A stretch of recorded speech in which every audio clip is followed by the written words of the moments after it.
여러 날이 지난 후에 주변 사람의 만류에도 불구하고 바울 일행은 다시 예루살렘으로 출발합니다. 가이사랴에서 예루살렘은 약 100km 떨어진 거리예요. 우리 16절을 보겠습니다. 우리 한 목소리 읽어봅니다. 가이사랴에 몇 제자가 함께 가며 한 오랜 제자 구브로 사람 나손을 데리고 가니 이는 우리가 그의 집에 머물려 함이라. 아멘. 자, 먼 길에 오른 바울의 일행은요, 처음보다 사람의 수가 늘었습니다. 누가와 디모데 그리고 흉년을 당한 예루살렘 교인들에게 구제 헌금을 전달할 고린도와 마게도냐 각 지역의 교회 대표자들이 처음 출발했던 사람들이에요. 그리고 가이사랴에서 출발해 합류한 사람들이 있는데 그 사람들은요, 16절에 이렇게 소개하고 있죠. 가이사랴의 몇 제자와 한 오랜 제자 나손이라는 사람이 합류를 합니다. 자, 특별히 나손이 합류한 이유는요, 바울 일행을 자기 집에 머물게 해주기 위해서 따라 나선 것이었습니다. 자, 우리는 여기서 나손이라는 인물을 잠깐 살펴봐야 합니다. 나손이라는 인물은요, 성경에서 오늘 본문에만 등장을 해요. 오늘 본문에서 주는 정보는 한 구절이 전부입니다. 그것이 한 오랜 제자 구브로 사람 나손이에요. 자, 먼저 한 오랜으로 번역된 헬라어 원형은요, 아르카이오인데 최초의 오래된 원래라는 뜻입니다. 그러니까요, 나손은요, 사도행전 2장에 나오는 오순절 마가 다락방에서 처음 성령 체험을 한 120명 문도의 한 사람이었다는 것을 의미해요. 그 다음은 제자라는 단어입니다. 제자는요, 선택받는 것으로 되어지는 것이 아닙니다. 제자는요, 훈련으로 되어지는 겁니다. 말씀의 훈련을 받고요, 기도의 훈련을 받으셔야 합니다. 여러분이 예수님의 제자가 되기 원하십니까? 그러면 날마다 예수님을 부지런히 배우셔야 합니다. 근데 예수님을 배운다는 것은요, 예수님을 어떻게 배울까요? 말씀으로 배우는 거예요. 말씀이 곧 예수님이기 때문입니다. 그뿐만 아니라 다른 사람에게 예수님을 우리는 전하고 가르쳐야 합니다. 특별히 가족들에게 예수님을 전하고 가르쳐야 돼요. 그래야 가족들도 예수님의 제자가 되는 겁니다. 그게 제자예요. 마지막으로 나손이라는 이름입니다. 나손이라는 이름은 부지런한 구도자입니다. 쉬운 말로 이야기하면요, 날마다 진리를 깨닫기 위해서 경건에 힘쓰는 자라는 의미예요. 자, 이 모든 것을 종합해보면요, 나손이 어떤 인물인지를 알 수 있는데, 오순절 마가다락방에서 성령 충만을 받고 날마다 예수님의 말씀을 쫓아 진리를 깨닫기 위해서 경건에 힘썼던 자라는 말입니다. 자, 그가 이런 자세를 갖고 있었기 때문에 예루살렘에서 바울의 일행을 자기 집에 머물게 하기 위해서 가이사랴에서 합류를 하게 된 겁니다. 그런데 이게 그렇게 쉬운 문제가 아닙니다. 어려운 문제예요. 보세요. 여러분 집에 누군가가 오면 어떻죠? 불편해요. 이전에 살던 모든 방식을 집의 손님의 중심으로 맞춰야 합니다. 편안하게 옷도 못 입고 다니고요. 주부들은요, 날마다 식사를 신경 써고 준비해야 합니다. 눈치를 볼 수밖에 없는 상황이에요. 특별히 오늘 저녁에 저희 장인 장모님이 오신다고 합니다. 내일 병원 가는 것 때문에 일찍 오시는데, 오신다니까 저희 아내가 발등에 불이 떨어졌어요. 분주하게 움직이시더라고요. 청소기를 돌리고요, 빨래를 하고요, 설거지를 하고요, 방마다 정렬을 하고요, 냉장고를 열어서 오래된 반찬은 다 버리고 깨끗이 정리합니다. 왜냐하면 장모님이 보통 분이 아니시거든요. 오시면 너무 깔끔하셔가지고 이것저것 얘기하세요. 취하지 못하는 것은 한 방에 몰아놓고 아무도 못 들어오게 만드는 경우도 있죠. 그리고 손님이 갈 때까지만 버티면 됩니다. 이것은 어디까지나 하루라는 기간이에요. 근데 이것이 하루가 아니고 몇 날 며칠이 되면 여간 불편한 게 아니에요. 어려운 겁니다. 그런데요, 바울 일행이 이 나손의 집에서 하루를 머물렀던 것이 아니라 성경을 보면요, 일주일 동안 머물렀게 된다는 사실입니다. 그 어려움이 느껴지십니까? 남자들은 잘 몰라요. 남자들은 부모님이 오든 말든 별로 신경 쓰지 않아요. 그냥 아내가 시키니까 청소하려면 청소기 돌리고 빨래하려면 빨래하고 빨래 개고 이러지, 이것을 알아서 치우고 알아서 버리고 알아서 정리하고 절대 그렇지 않습니다. 그냥 엄마인데, 부모님인데 라는 생각만 있어요. 근데 여자는 그렇지 않다는 사실입니다. 자, 이거는 그나마 괜찮아요. 더 어려운 것이 있는데 그 당시 사회생활입니다. 당시에는요, 예수님을 믿는다는 것이 어려움을 당하는 때였어요. 바울이 복음을 전한다는 이유로 전도여행을 할 때 얼마나 많은 어려움을 당했습니까?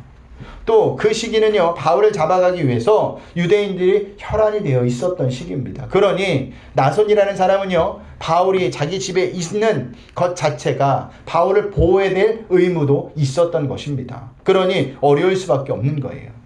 그런데도 나손은요, 자신의 집을 바울 일행에게 내어준 것입니다. 보통 믿음을 가지고서는 할 수 없는 행동이에요. 나손이 평소에 성령 충만하고 날마다 말씀을 쫓는 삶을 살았기에 가능했던 겁니다. 사람을 보고 환경을 바라보면 절대로 할 수 없는 일이었어요. 근데 그가 하나님을 믿는 사람이었고 하나님을 쫓아 말씀하는 사는 자였기 때문에 복음이 퍼져가는 것을 바랬던 사람이었기 때문에 가능했다라는 사실입니다. 왜 우리는요, 조금만 어려워도 신앙생활을 제대로 하지 못하는 걸까요? 거룩하고 구별되고 경건한 삶을 살지 못하는 걸까요? 그 이유는요, 나선처럼 성령 충만하지 않고 날마다 말씀을 쫓지 않는 삶을 살기 때문입니다. 그래서 기준들이 말씀이 아닌 세상의 기준이 되는 거예요. 하나님의 기준이 아닌 내가 편한 기준이 되기 때문에 거룩하고 구별된 삶을 살지 않는다는 사실입니다. 우리가요, 성령 충만하고 날마다 말씀을 쫓는 삶을 산다면 어려움을 어려움으로 느끼지 않아요. 거룩하고 구별된 삶, 경건의 삶을 오히려 당연하게 받아들인다는 사실입니다. 그러니 저와 여러분이요, 날마다 성령 충만하고 말씀을 쫓는 삶을 살아야 되는 이유가 여기 있습니다. 왜냐하면 그것이 성도의 삶이고 신앙생활이기 때문입니다. 자, 드디어 바울 일행은 예루살렘에 도착을 하죠. 우리 17절, 18절을 보겠습니다. 우리 한 목소리 읽어봅니다. 예루살렘에 이르니 형제들이 우리를 기꺼이 영접하거늘 그 이튿날 바울이 우리와 함께 야보교회로 들어가니 장로들도 다 있더라. 아멘. 자, 도착한 다음날 바울 일행은 야고보를 찾아갑니다.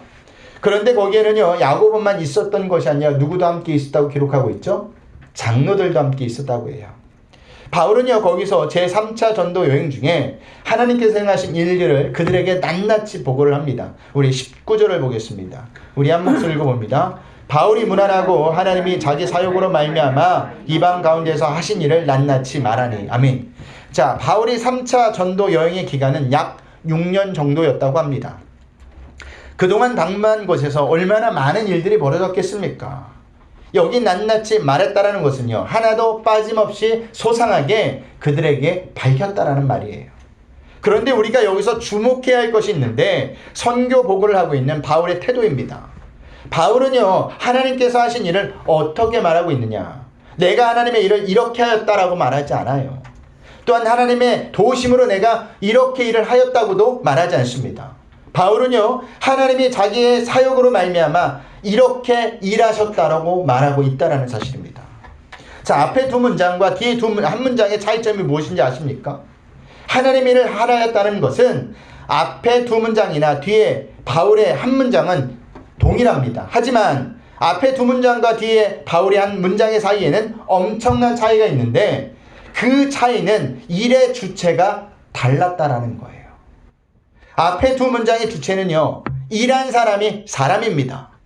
근데 바울이 말한 한 문장은요, 주체가 하나님에게 있었다라는 사실이에요. 하나님의 일을 하는 사람들에게는요, 언제나 이것이 큰 유혹이 됩니다. 그것은 내가 했다고 라고 사람들 앞에서 말하고 싶기 때문이에요. 하나님의 도우심으로 내가 이렇게 하였습니다 라고 말하고 싶은 것이 우리의 솔직한 심정입니다. 또한 우리가 되게 그렇게 말을 해요. 하나님께서 이렇게 해주셔서 내가 이렇게 했습니다. 틀리지는 않아요. 근데 거기에는요, 은연중에 누구를 내세우고 있느냐 하면 자기를 내세우고 있다라는 사실이에요. 틀린 말은 아니지만 하나님의 일을 이렇게 하였으니 자기 좀 알아달라는 것밖에 되지 않습니다. 그러나 바울은요, 어떻게 말하고 있어요? 자기를 내세우지 않고 있어요. 그는 다만 하나님이 부족하고 연약한 자기 사역을 통해서 일하셨다고만 말하고 있는 겁니다. 바울의 말한 문장의 주체는 누구였습니까? 하나님이에요. 이것이 중요한 거예요. 하나님의 일은요, 비록 내가 그 일을 한다 할지라도 내가 주체가 돼서는 안 됩니다. 하나님이 주체여야 돼요. 왜냐하면요, 모든 이 땅에 일어나는 일들은 하나님께서 친히 주관하고 역사하고 이루어 가시기 때문입니다. 우리는요, 다만 그 일에 필요한 도구라는 사실이에요. 그 사역을 돕는 종일 뿐입니다. 그렇기 때문에 나 아니면 안 된다는 생각을 버리셔야 돼요. 그것은 교만입니다. 그 대신 어떤 마음을 가지셔야 하느냐? 겸손한 마음을 가지셔야 돼요. 모든 영광을 하나님께 돌려야 합니다. 그게 종의 역할이고 그것이 하나님께서 원하시는 성도의 모습이에요. 종이 아무리 훌륭하게 일을 해도 종은 뭘까요? 종이에요. 이 사실을 잊지 마셔야 한다는 겁니다. 이것이 안 되니까 교회에 문제와 분란이 생기는 거예요. 교회 봉사를 열심히 해놓고도, 하나님의 일을 해놓고도 누가 알아주지 않으니까 섭섭하죠. 그리고 시험에 드는 겁니다. 이렇게 섭섭하고 시험한 마음이 드는 것은 누가 주체로 일했다라는 거예요? 내가 주체로 일했다라는 겁니다. 하나님은 없고 나만 있는 거예요. 신명기 32장을 보면요, 모세가 느보산에서 가나안 땅을 바라보는 장면이 나옵니다. 그때 하나님께서 모세에게 이렇게 말씀하세요. 우리 신명기 32장 50절을 보겠습니다. 신명기 32장 50절입니다. 우리 다 같이 한 목소리 읽어봅니다. 내 형 아론이 호로산에서 죽어 그의 조상들에게로 돌아간 것 같이 너도 올라가는 이 산에서 죽어 내 조상에게로 돌아가리니. 아멘. 모세도 또한 아론과 같이 가나안 땅에 들어가지 못하고 느보산에서 죽는다고 하십니다. 모세 입장에서 얼마나 억울할까요? 40년 동안 이스라엘 백성들과 약속의 땅만 바라보고 달려왔습니다. 그리고 지금 눈앞에 약속의 땅이 있어요. 들어가자마자 모세를 죽이셔도 되는데 하나님은요, 모세에게 한 발짝도 약속의 땅을 허락하지 않습니다. 이때 모세는 어떻게 하죠? 하나님께 따질까요? 아니에요. 그대로 순종을 합니다. 왜 순종을 하느냐? 자신이 하나님의 종이라는 것을 잊지 않았기 때문입니다. 이 모습이 종의 모습이에요. 종은요, 하나님의 처분에 왈가왈부할 수 있는 위치가 아니에요. 어떤 위치냐? 그저 순종하고 따라야 될 위치라는 사실입니다. 그런 의미에서 여러분은 하나님의 종의 모습으로 살아가고 계십니까? 하나님께서 결정하시는 어떤 일에도 모두 순종할 수 있으십니까? 순종하는 자가 종입니다. 순종하는 자가 성도예요. 순종하지 않으면 아직까지 내가 살아있는 것이고 내가 나의 주인이라는 사실입니다. 그렇기 때문에 저와 여러분은요, 하나님께서 어떤 결정을 내리든 어떤 일을 행하시든 감사함으로 받아들이셔야 합니다. 그리고 순종함으로 삶을 살아내셔야 한다는 겁니다. 그것이 하나님께서 기뻐하시는 사람이라는 거예요. 여러분에게 부탁합니다. 우리는 하나님의 종이에요. 이 사실을 한시도 놓치지 않길 축복합니다. 자, 그들은 하나님이 바울을 통해 하신 일을 듣고 하나님께 영광을 돌리죠. 이들이 하나님께 영광을 돌렸다는 것은요, 바울이 하나님이 하신 일들을 종의 역할로 제대로 보고했다라는 거예요.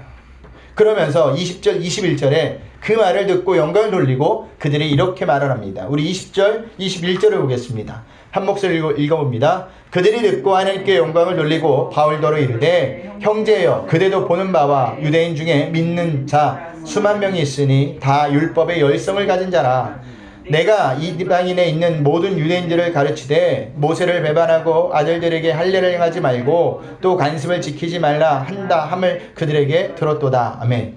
자, 하나님의 영광을 돌린 후 야고보와 장로들은 조심스럽게 당시 바울에 대한 좋지 않은 소문을 바울에게 전합니다.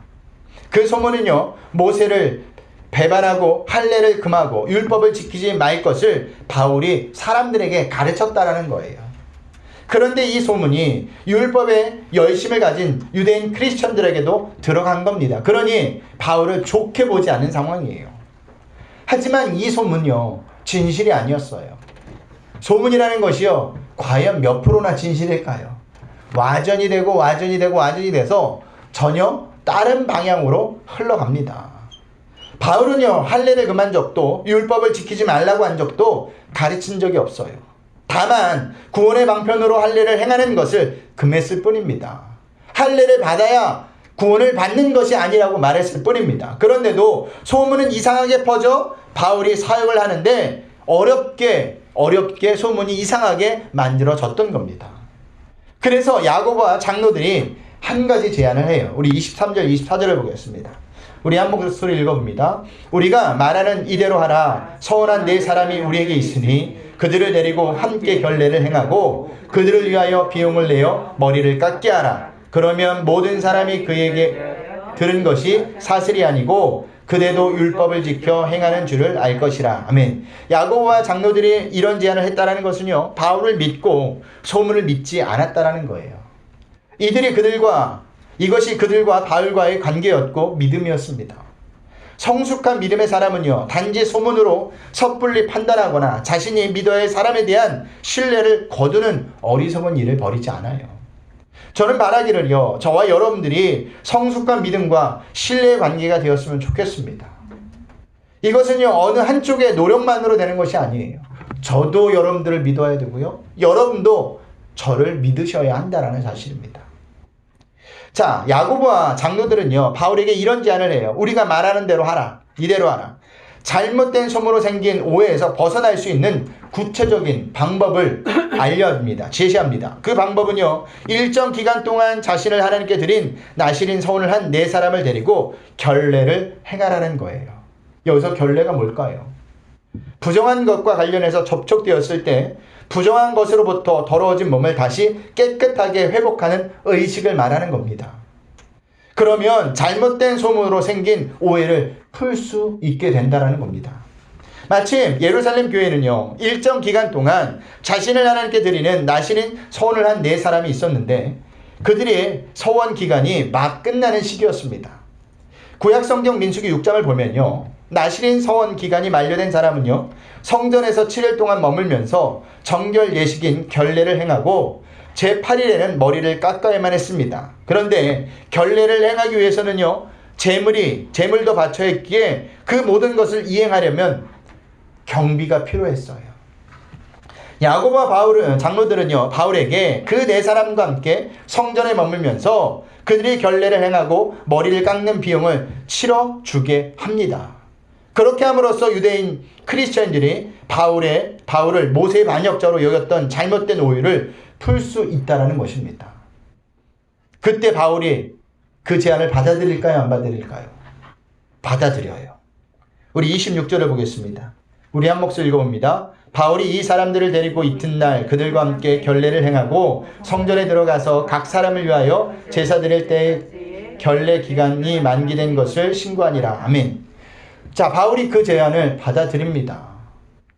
여기서 우리는 이런 질문을 하나 던져봐야 합니다. 바울이 수만 명이 달하는 유대인 크리스찬들의 여론이 무서워서 자기가 고수했던 신앙을 버리고 그들과 타협한 것일까요? 오히려 율법에 대한 더욱더 단호한 모습을 보여야 하는 바울의 모습이 아니어야 합니까? 바울이 지금 어떤 심정으로 예루살렘에 왔죠? 고린도를 출발하여 예루살렘에 이르기까지 얼마나 많은 우여곡절이 있었습니까? 결박과 환난을 당할 것이라는 성령의 예언과 그 일을 알아버린 사람들이 바울이 예루살렘에 가는 것을 막았지만 바울은요, 그 모든 것을 뿌리치고 주 예수의 이름을 위하여 결박당할 뿐만 아니라 죽을 것도 각오하고 예루살렘에 지금 와 있는 겁니다. 그런 바울이 무엇이 두려워서 자신의 신앙 양심을 저버리고 그들과 타협하겠습니까? 바울이 야고보와 장로들의 제안을 받아들였던 것은요, 그것이 유대인들의 전통과 관습에 관한 것이었기 때문이에요. 또한 유대인인 바울이 유대인의 전통과 관습을 존중함으로써 같은 종족인 유대인의 접촉점, 그들을 전도할 수 있는 기회를 찾을 수 있었기 때문에 바울이 허락한 겁니다. 그리고 그 제안을 받아들인 거예요. 한번 찾아보고 갈까요? 우리 고린도전서 9장 19절에서부터 23절 말씀입니다. 우리 한 목소리 읽어봅니다. 내가 모든 사람에게서 자유로우나 스스로 모든 사람에게 종이 된 것은 더 많은 사람을 얻고자 함이라. 유대인들에게 내가 유대인과 같이 된 것은 유대인을 얻고자 함이요, 율법 아래 있는 자들에게는 내가 율법 아래 있지 아니하나 율법 아래 있는 자같이 된 것은 율법 아래 있는 자들을 얻고자 함이요, 율법 없는 자에게는 내가 하나님께 율법 없는 자가 아니요 도리어 그리스도의 율법 아래 있는 자이나 율법 없는 자와 같이 된 것은 율법 없는 자들을 얻고자 함이라. 약한 자들에게 내가 약한 자와 같이 된 것은 약한 자들을 얻고자 함이요 내가 여러 사람에게 여러 모습이 된 것은 아무쪼록 몇 사람이라도 구원하고자 함이니 내가 복음을 위하여 모든 것을 행함은 복음에 참여하고자 함이라. 아멘. 없어요? 네. 아무튼. 자, 바울은요, 복음 안에서 한 사람이라도 더 얻기 위해서 예수님 안에서 보다 더 깊이 소통할 수 있게끔 여러 사람에게 여러 모습이 된 것입니다. 상대와의 그 공통 분모를 찾기 위해서 늘 상대에게 자신을 맞추었던 바울은요, 상대에 따라 여러 사람에게 여러 모습이 되었다고 지금 말하고 있는 거예요. 그래서 야고보는 야고와 장로들의 제안을 받아들였던 거예요. 순전히 한 사람이라도 영혼 구원을 하기 위해서 바울이 그 제안을 받아들인 겁니다. 우리도 이런 모습이 있어야 합니다.